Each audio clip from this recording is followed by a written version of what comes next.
What often fascinates people is whether bodybuilders can fight. How effective is real bodybuilding for real street fighting? The truth is I am twice your size, whether you want to admit it or not. I am twice your size, and I definitely would have an advantage in the fight. People always debate who's better in a real street fight, a bodybuilder or a skinny guy.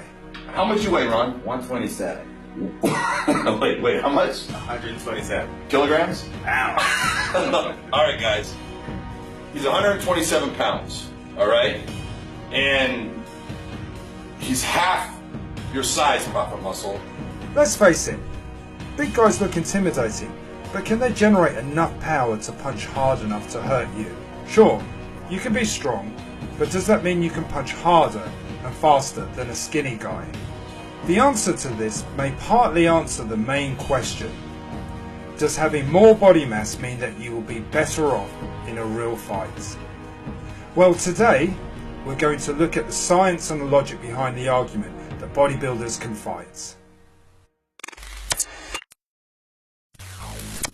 Real fighting requires a lot of energy, both physically and psychologically. Ordinarily, you'll drain very quickly. In fact, more muscle means more of a draw on your body's resources. In a real fight, what's more important is how you use your body, not what it looks like. Therefore, the question relates to the generation of force. How much force can you generate in your punch? Punching hard and fast relies on the ability to generate a large amount of force in a short period of time. To punch hard, you have to have the ability to accelerate your fist from 0 to 100 as fast as possible. But it's not just the acceleration that's important, it's the weight of your fists. Think of a heavy mass travelling at high speed. The mass travelling at speed hits with more power. It does more damage. A typical bodybuilder will struggle to generate this amount of force unless they enhance their kinetic chain. At an advanced level, to punch hard, you need to be able to disassociate the weight of your arm from your fist. Basically, your fist is a dead weight, your arm is the whip. Think of a ball and chain. Now watch the bodybuilder here punching the ball.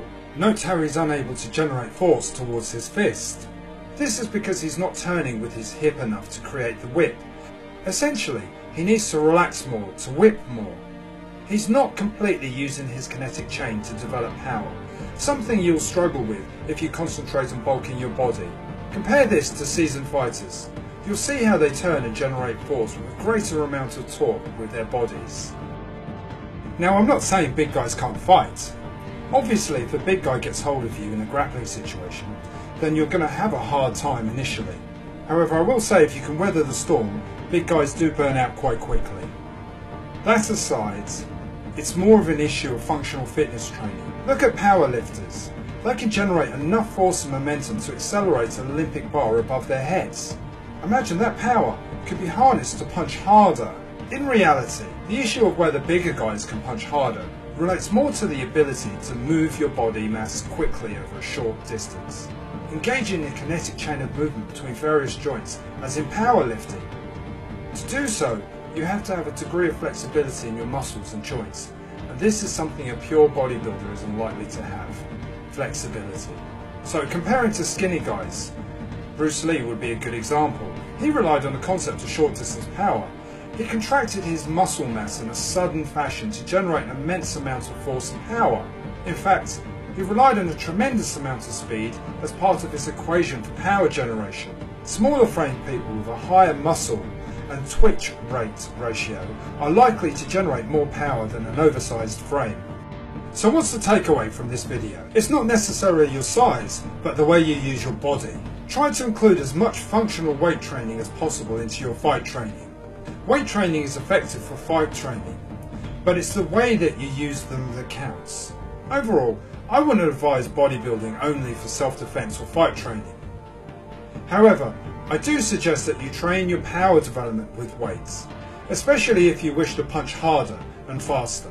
Finally, to answer the question, can bodybuilders fight?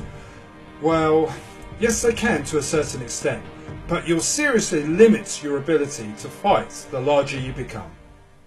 Thanks for watching. You're fighting someone half your size, So all I gotta say is, if you don't accept this fight, you're done, man. You know, don't embarrass yourself like that.